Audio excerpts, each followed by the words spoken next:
In the final episode of Band of Brothers, titled Points, Sergeant Charles Chuck Grant is shot in the head by a drunken replacement from another company.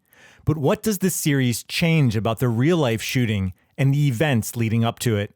And what became of Chuck Grant and the man who shot him, who would ultimately be released from prison just a few years later?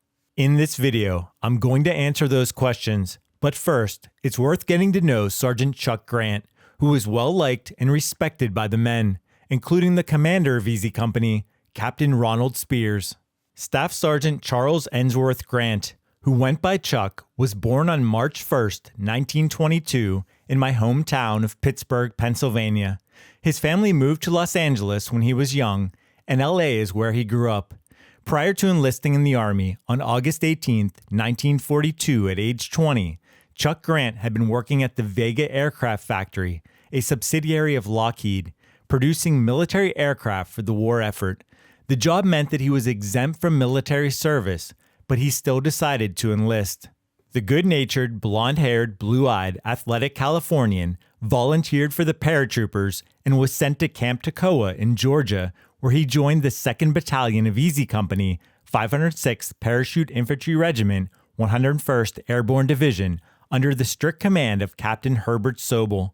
Grant was one of the NCOs who threatened to turn in his stripes in England in protest of Captain Sobel leading them into battle. What kind of man was Chuck Grant? Babe Heffron said the following about him. Besides being a great soldier and great guy, he loved life, loved women, loved beer. He always wore his hat sideways, so it was hanging over one ear. He looked like a movie star, tall, slim, blonde curly hair. Heffron noted that while not all of the men were accepting of replacements such as himself, Chuck Grant didn't care nothing about who was a replacement and who was a vet. He took care of everyone. Chuck Grant jumped into Normandy with Easy Company on D-Day and then into the Netherlands in September 1944 as part of Operation Market Garden. On September 20th, 1944, Grant was wounded in the Netherlands in the town of Nuenen shortly after Easy Company left Eindhoven. He was shot in the buttock and hip after having recently helped to destroy a German 88mm artillery gun. He recovered and was discharged from the hospital in November 1944, in time to rejoin Easy Company in Belgium, where he was a squad leader and endured the brutal fighting and bitter cold of Bastogne. He was with Easy Company as they raced to the Nazi retreat of Berchtesgaden, where they would celebrate VE Day. The war for Easy Company was over, but unfortunately, for men like Sergeant Chuck Grant, it didn't mean that they were out of harm's way. In the series, Sergeant Chuck Grant, who is portrayed by Nolan Hemmings, is driving a couple privates to a roadblock in Salzburg, Austria, for a changing of the guard. As they drive in the direction of the roadblock, they notice a commotion. A drunken GI, who would later be identified as 23-year-old Private Floyd W. Craver, a replacement from I Company, is standing next to a dead German soldier. Private Craver indicates that he had run out of gas and stopped the German officer's car and demanded gas before shooting the two occupants. In the series, there is also a dead British major lying several feet away, who Craver refers to as a limey. Stephen Ambrose's book indicates that Craver also shot a British sergeant who was with the major. While the book and series imply that Craver committed as many as 4 murders, in reality, we know from the 1946 Board of Review documents pertaining to his trial, United States v. Floyd W. Craver, that he committed 2 murders, one being the British major and the other the German officer whose car Craver stopped. The timeline of the murders, which took place on May 27, 1945, was condensed for the series. In real life, the 2 murders happened almost an hour apart at different locations. The murder of the German officer happened as Private Craver and Private First Class Dewey H. Hogue were heading towards Saalfelden, Austria. They were being driven by a German chauffeur whose services they had secured, in part because they had been drinking and were heading out looking to do more. Their car, which they had taken over from German civilians earlier in the day, ran out of gas several miles outside of Zell MC. Craver stopped a passing German civilian car, which was driven by an officer in the German army, who was later identified as Captain Edward Alteker. In real life, Alteker was alone. Looking into the car, Craver spotted Captain Alteker's pistol, which he was legally allowed to carry under the terms of the surrender. Still, Craver demanded that he hand it over. It is fairly clear that Craver wanted the German officer's sidearm for himself, rather than believing Altaker posed any sort of threat. Craver's friend Dewey Hogue stepped in and told Altaker to continue on his way. As he drove off, Craver fired 3 to 5 shots into the rear of the car when it was about 20 feet away. The car veered off the road into a ditch. Craver walked to the car to check if he had hit Altaker. He pushed Altaker to see if he was alive. Then he took several steps back and fired a single shot. "That finished him," said Craver. "I shot him in the head." He entered the car and tried to start it before emerging with the German officer's pistol. "This one has never been fired," he remarked. Floyd Craver and the German chauffeur then headed down the road in search of gasoline. Private Hogue said that he would wait with the car, but as soon as Craver and the chauffeur were out of sight, Hogue hurried for the command post at Saalfelden to secure an ambulance and to report the incident. In the meantime, Craver and the chauffeur found a farmhouse about 3 miles away. They then returned to the car and got it started, taking it back to the farmhouse where they were given a few drinks. 30 to 40 minutes later, a British major from military intelligence named Martin R.G. Watkin came driving by the farmhouse with another man, Warrant Officer Dodd. The two men noticed the German civilian car parked out front and stopped to investigate. Craver came out immediately and told the men that the car belonged to him and asked if they could help give it a push to get it started. It was at this point that Sergeant Chuck Grant came driving by with at least one other man in an American truck. Unlike what's seen in the series, the British officer, Major Watkin, was still alive when Grant pulled up. Craver called to the truck for help, and Grant slowed down, but Major Watkin told Grant that the situation was taken care of, as he was already assisting Craver. As Grant drove away, Craver took 2 shots at Grant's truck, prompting Grant to stop and get out. Grant demanded to know who shot at him, and Craver confessed that it was him. Grant asked Craver for his weapon, and it was then that Craver fired at Grant, who was unarmed. The bullet hit Grant in the forehead, and he fell backwards onto the road.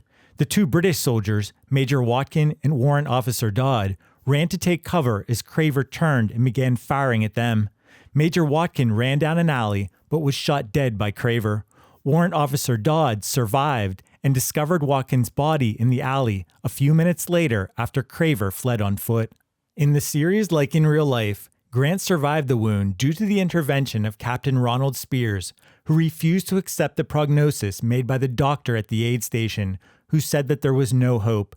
Spears loaded Grant back on the Jeep and raced to the town of Saalfelden, Austria, where he had heard that there were German specialists. It was there that Spears found a brain surgeon from Berlin. While Band of Brothers depicts Ronald Spears holding the German brain surgeon at gunpoint to force him to operate on Grant, Don Malarkey said that it was Grant's best friend, Private Herman Hack Hansen, who held the surgeon at gunpoint and delivered the ultimatum, "Save him or I'll kill you," which prompted the surgeon to try despite believing his efforts would be useless. After saving Grant's life, the surgeon called Grant the toughest man I have ever seen. Band of Brothers shows Easy Company men hurrying out to hunt for Craver, but we don't see how he's apprehended. According to Stephen Ambrose's book, Craver was found trying to rape an Austrian girl in Zell MC, and though many of the men wanted him dead, he was brought back to company headquarters alive. Like in the series, a large number of men from Company E surrounded Craver as they threatened him and gave him a beating. Captain Spears entered and demanded, "Where's the weapon?" "What weapon?" Craver responded. Spears pulled out his sidearm, grabbed it by the barrel, and struck Craver in the temple, prompting Craver to start screaming. "When you talk to an officer, you say, 'Sir,'" Spears demanded before hitting Craver again. In the series, Spears then points his pistol at Craver, and some of the men in the room look away in anticipation of Spears ending Craver's life. Spears is trembling with rage, but he ultimately decides to let Craver live. This scene is fiction. In reality, it was Chuck Grant's buddy, Hack Hansen, who burst in and pointed his pistol at Craver. According to Ambrose, Hansen yelled, "You son of a bitch, I've killed better men than you." He then pointed the gun at Craver's face before 4 men grabbed Hansen from behind and tried to restrain him. The men beat Craver unconscious before taking him to the regimental guardhouse, where he was beaten by the provost sergeant until blood ran. Ronald Spears told Stephen Ambrose that he didn't kill Floyd Craver because there must have been some doubt in his mind that he was the right guy. This makes sense given that Spears had asked Craver where his gun was, likely to confirm that it was indeed the weapon used in the killings and to shoot Grant. What's not shown in the series is that Floyd Craver escaped from the Division Stockade on September 8, 1945, several weeks after his apprehension. He was arrested the following day by French civilian police near Chablis, France. In a sworn statement, Craver claimed that he feared to remain in military confinement because of abusive and brutal treatment. After killing 2 men and severely wounding Grant, Private Floyd W. Craver was tried on 4 charges. The first charge was for the 2 murders, the murder of the German captain, Edward Altaker, and the murder of the British major, Martin R.G. Watkin. The second charge was for shooting Grant, and the last 2 charges were in relation to his escape, one for the escape and the other for desertion. Craver pleaded not guilty, and the defense argued that he was insane at the time of the shootings, in part due to the fact that he had smoked several marijuana cigarettes that morning. Keep in mind, this was at a time when there was a lot of hysteria around marijuana and its possible effects. Supporting the insanity argument is the fact that the soldier who had been with Craver that day, Dewey Hogue, testified that when Craver shot the German captain, he appeared to be insane, that his eyes were sticking out of his head and were perfectly red, like balls of fire. Still, the insanity argument didn't stick, and Craver was found guilty on May 6, 1946. He was sentenced to a dishonorable discharge and life in prison with hard labor at the United States Penitentiary in Lewisburg, Pennsylvania. As of the 1950 census, Craver was still listed as being at the penitentiary in Lewisburg.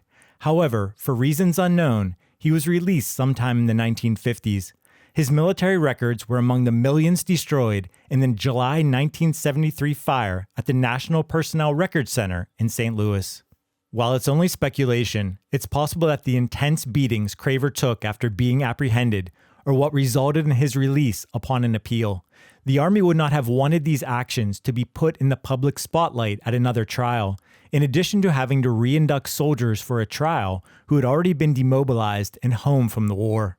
Other less likely possibilities for his release include procedural mistakes or the fact that sometimes prisoners who were given life sentences for wartime offenses were released early due to overcrowding, good behavior, or a presidential pardon. Despite his heinous crimes as a soldier, Floyd Craver would go on to get married and have a family, including a son, Steve, born in 1959, and 4 daughters. On July 6, 1987, more than 40 years after he murdered 2 men and shot Chuck Grant, a 65-year-old Floyd Craver was riding his moped in Charlotte, North Carolina. A creamery truck blew a stop sign and hit him broadside. He died of his injuries later that afternoon at Charlotte Memorial Hospital, a mere 17 days after his wife's passing. Several years after Floyd Craver's death, his son, Steve Wilkinson Craver, then 36, pled guilty to indecent liberties with a female child. Steve Craver died at age 54 in 2014. Sergeant Chuck Grant's life was forever altered after the shooting. He initially spent 6 months in a hospital in Germany before being sent back to the States.